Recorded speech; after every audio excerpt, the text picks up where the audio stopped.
When a wealthy Nigerian man brought his girlfriend home for Christmas, his mother was shocked because the woman was in a wheelchair. But what she didn't know was that the same woman she insulted was also her boss. The dry Harmattan wind swept through the streets of Lekki, brushing against the tinted windows of a sleek black SUV. Inside sat Tochukwu, a young man in his late 20s, adjusting the sleeves of his agbada, while his heart beat faster than usual. This Christmas, unlike others, carried a different kind of weight. He was finally introducing his girlfriend, Ifunanya, to his mother, Mrs. Adanma, a woman known for her refined tastes, strict values, and unwavering opinions. Tochukwu had grown up with privilege, schooled abroad, and raised in affluence. His mother had single-handedly built a thriving importation company after the death of his father. She expected perfection, discipline, and class. Tochukwu had delayed this introduction long enough, not out of shame, but because he feared his mother's reaction to something she might never understand: Ifunanya's disability. Ifunanya wasn't like the women Mrs. Adanma had envisioned for her son. She was gentle, brilliant, grounded, and paralyzed from the waist down. A car accident 5 years ago had changed her life forever. Yet, she rose from it stronger. She was now an accountant at a multinational firm, lived independently, and carried herself with the grace of a queen. Tochukwu saw her strength, but would his mother? As they approached the house, Ifunanya sat upright in her wheelchair, her floral blouse fluttering slightly as the breeze passed. Her eyes sparkled, betraying only a hint of anxiety. She wanted to make a good impression, despite everything Tochukwu had warned her about. She had been raised by her father, Mr. Az, a retired civil servant, who taught her dignity, no matter the circumstances. When the car pulled into the compound, Adanma stood waiting, her head wrap perfectly tied, and her eyes sharp with curiosity. She smiled as her son stepped out, but her smile faded quickly when she saw Ifunanya being wheeled down gently by one of the aides. Her eyes shifted, not in confusion, but in disapproval wrapped in silence. The air changed. Tochukwu, with a tight-lipped smile, tried to keep the moment together. Ifunanya greeted respectfully, but Mrs. Adanma offered a nod without a word, her face unreadable. She turned and walked into the house. Ifunanya understood immediately. This meeting would not be easy. And Tochukwu, though hurt by his mother's reaction, held tightly to the hope that love, real love, could change even the coldest hearts. The living room of the Adanma residence was adorned with tasteful Christmas decorations, golden garlands, scented candles, and a towering artificial tree that glimmered under warm lights. Despite the festive setup, the atmosphere in the room was tense, quiet, and emotionally distant. Ifunanya sat politely, her hands folded on her lap, while Tochukwu tried to fill the awkward silence with small talk that barely took root. Mrs. Adanma watched Ifunanya with carefully veiled disdain. Her mind, however, was loud. She couldn't believe her son had brought home a woman who couldn't walk, someone she saw as incomplete, incapable. In her world, women were either strong homemakers or powerful professionals. Ifunanya's presence, calm and composed, threatened that worldview in a way she didn't expect. She offered no refreshments. She asked no questions. She simply smiled stiffly and nodded occasionally, as if doing so fulfilled her maternal obligations. Tochukwu noticed. Ifunanya noticed too, but she remained composed, refusing to let a stranger's discomfort shake her. She had faced worse. She had learned long ago that pity and prejudice were not her burdens to carry. After an uncomfortable hour, Tochukwu suggested they head to the garden to enjoy the evening breeze. Mrs. Adanma didn't protest. Ifunanya wheeled herself out gracefully, navigating the tiled path like she'd done it 1,000 times. Tochukwu walked beside her, quietly grateful for her poise. As they settled under the gazebo, Ifunanya finally allowed herself to exhale. Tochukwu leaned closer, apologizing with his eyes. He had hoped for more, at least civil warmth from his mother. What he received instead was cold politeness and a silent wall of judgment. Inside the house, Adanma made a call. "This can't work," she muttered into her phone. "He can't be tied to her for life. How would they even raise children? She can't cook, can't keep a home, can't stand beside him like a wife should. I raised him better than this."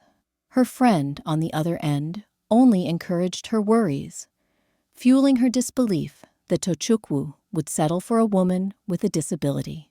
The world, she felt, was already too harsh. Why should her son carry someone else's burden? But what she didn't know was that the very burden she feared was the woman who had taught her son how to love deeply, selflessly, and completely. And that same woman, with her quiet strength, would soon confront her in ways she never imagined. The following morning, the sun broke through the curtains of the guest room, where Tochukwu and Ifunanya were staying. The night had been long, and though they had spoken softly before sleeping, the weight of Adanma's coldness still lingered. Tochukwu was torn. He had grown up under his mother's stern expectations, but this time he wasn't willing to compromise. Ifunanya had faced enough challenges without adding his mother's rejection to the list. Meanwhile, Adanma sat in her home office, scrolling through her laptop, distracted. Her company's operations were busier than ever, and the end-of-year reports had piled up. She was waiting on documents from her marketing head, a sharp, dedicated woman she'd recently hired but never met in person. Her phone buzzed with a message. "We'll deliver the final draft by noon, Ma." She nodded, hardly glancing at the sender's name. Back in the garden, Ifunanya took a quiet stroll in her wheelchair, admiring the hibiscus flowers.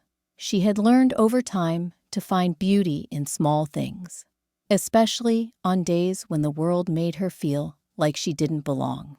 Her mind drifted to her father, Mr. Uz, a gentle man who had never let her disability define her worth. He had raised her to be proud, resilient, and independent. Tochukwu joined her outside. He apologized again, but Ifunanya reassured him that she understood. This wasn't new. What mattered was that he remained by her side. They spoke of Christmas, of plans, of hope. Tochukwu wanted to invite her father over for Christmas dinner. Ifunanya hesitated, but agreed. Perhaps, she thought, when both parents sat face to face, something might shift. But in the main house, Adanma remained unmoved. She sat with a friend later that afternoon, voicing her concerns aloud. "What kind of future can they have?" she asked. "She can't walk. That's not the life I want for Tochukwu. She'll need help for everything. It's not fair to him."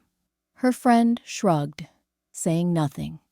Sensing Adanma's decision was already made, what none of them knew was that Ifunanya was more than what they saw. And soon, a twist of fate would place Adanma's pride and prejudice under the harsh light of truth. Because the woman she had dismissed as helpless was about to become someone she could no longer ignore, even in her own boardroom.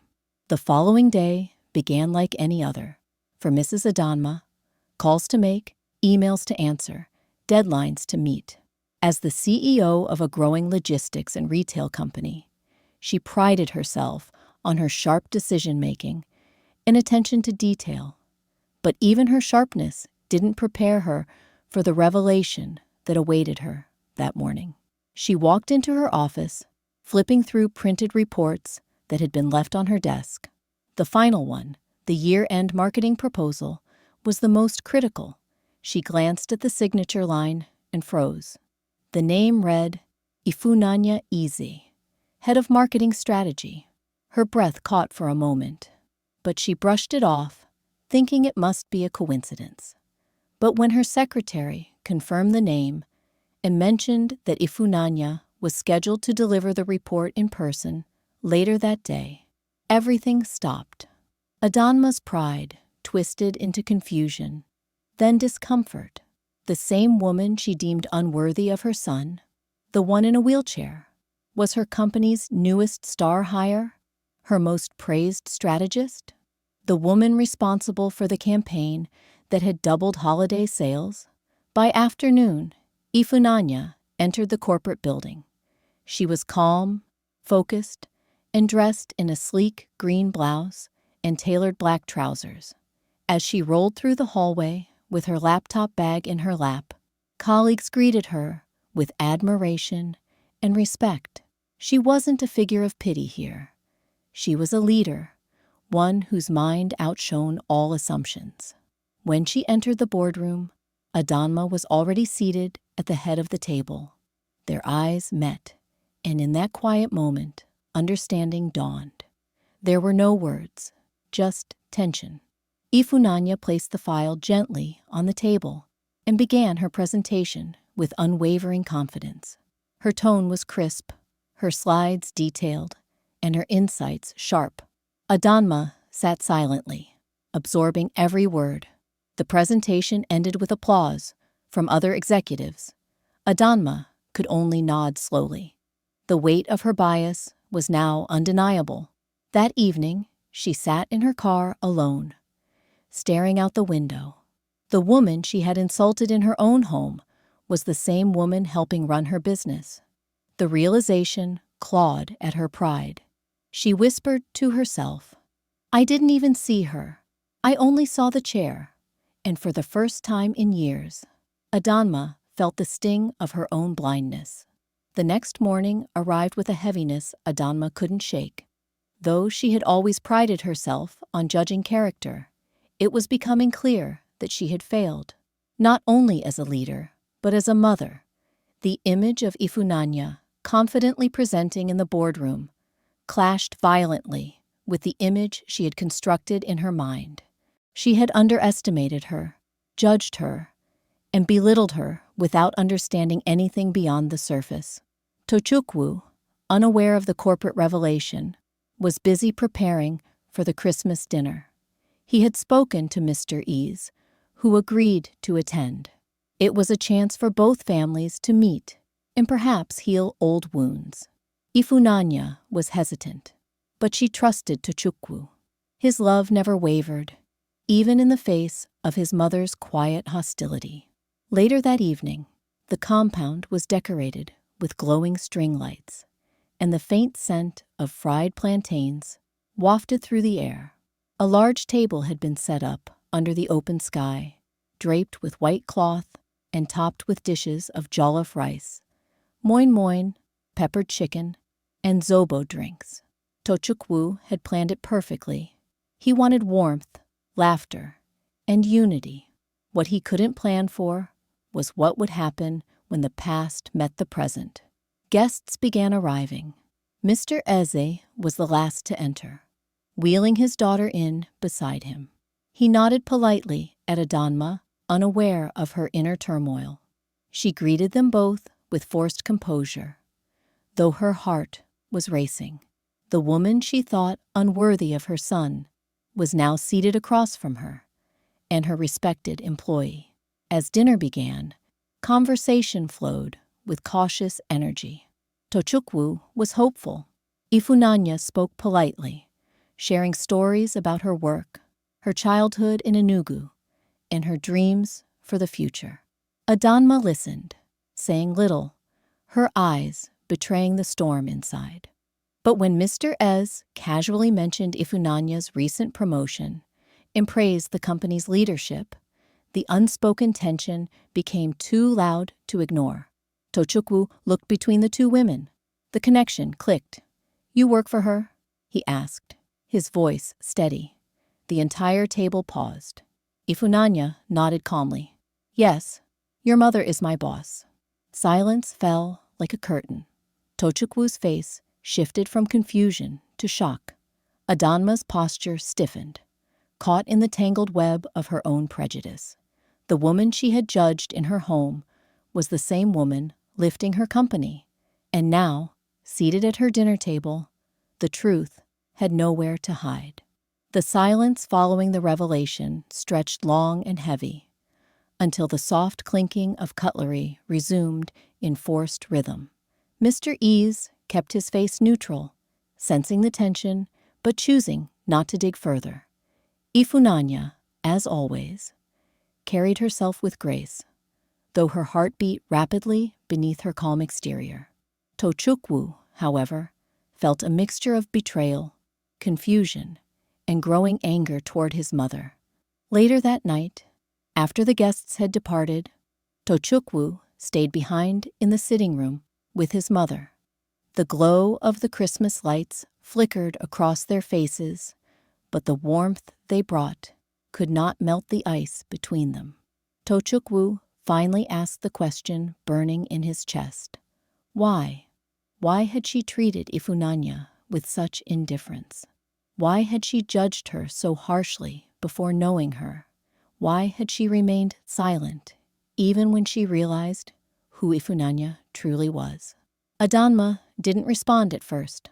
Her pride was a fortress she had long used to protect herself, but it was crumbling now.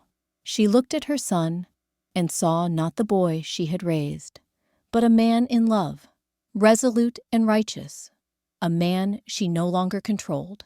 In a quiet voice, she confessed that she had assumed Ifunanya would be a burden, that her condition would limit Tochukwu's future.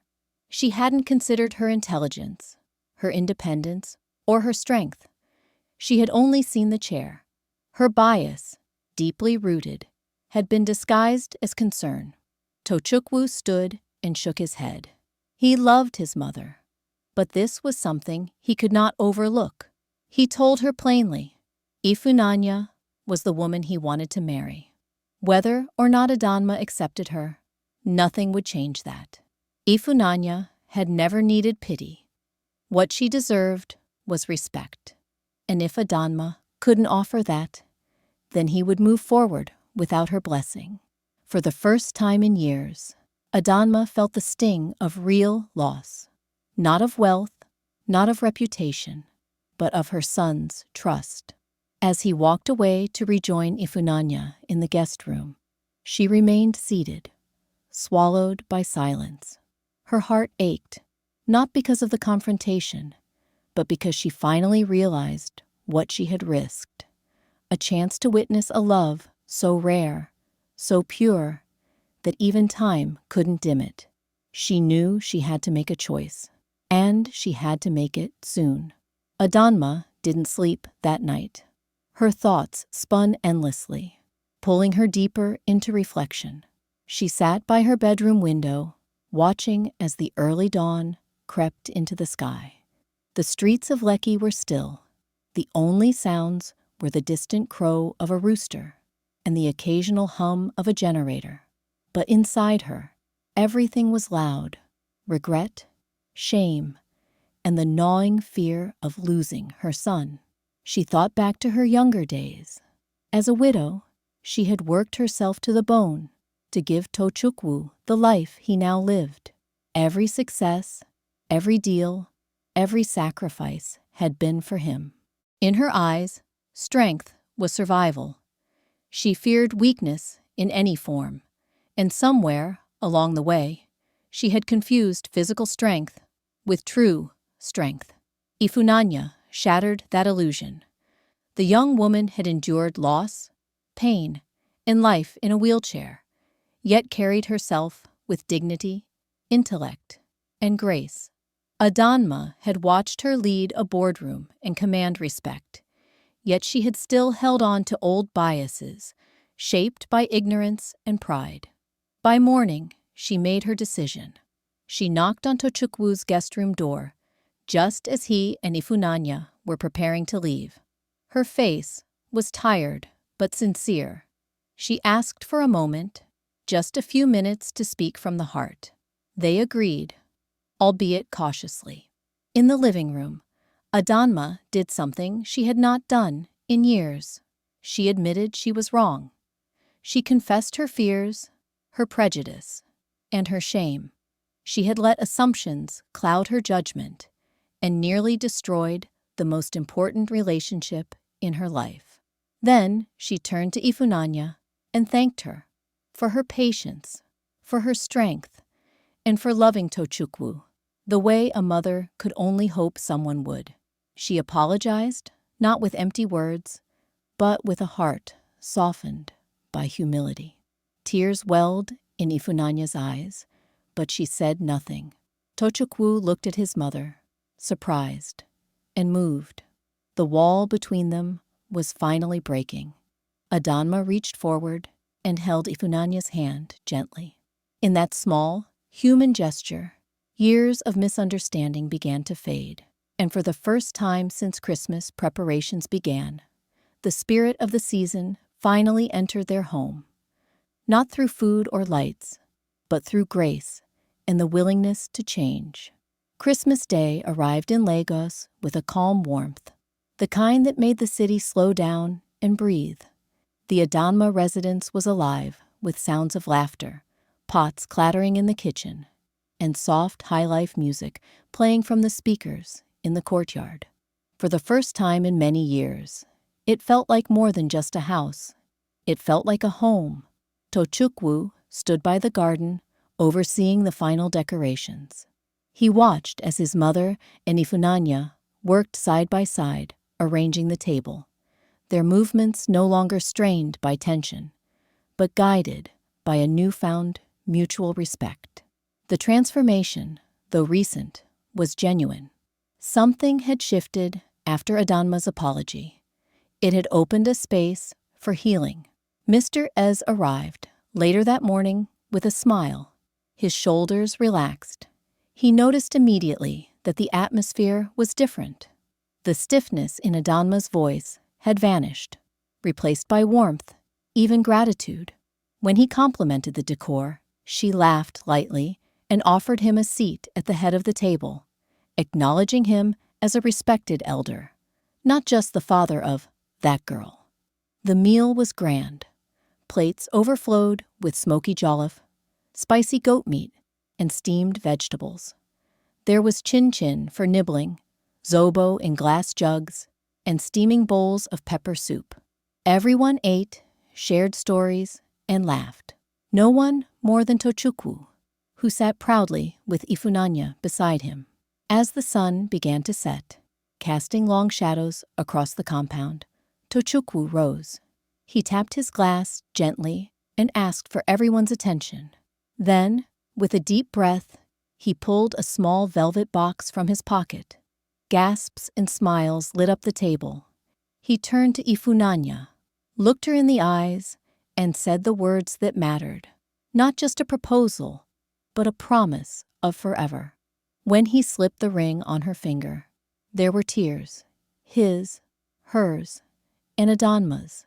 The woman who had once scoffed at the thought of a disabled daughter-in-law now reached out, embracing them both. She whispered a prayer of blessing, holding on to her son with one hand and Ifunanya with the other. It wasn't just an engagement. It was a full-circle moment where prejudice lost and love triumphed. That night, under Lagos's twinkling Christmas sky, they danced. Wheelchair and all, Ifunanya laughed as Tochukwu twirled beside her, not needing anything more than her heart to match his rhythm. And from her balcony, Adanma watched with misty eyes, finally proud, not just of her son, but of the woman he chose.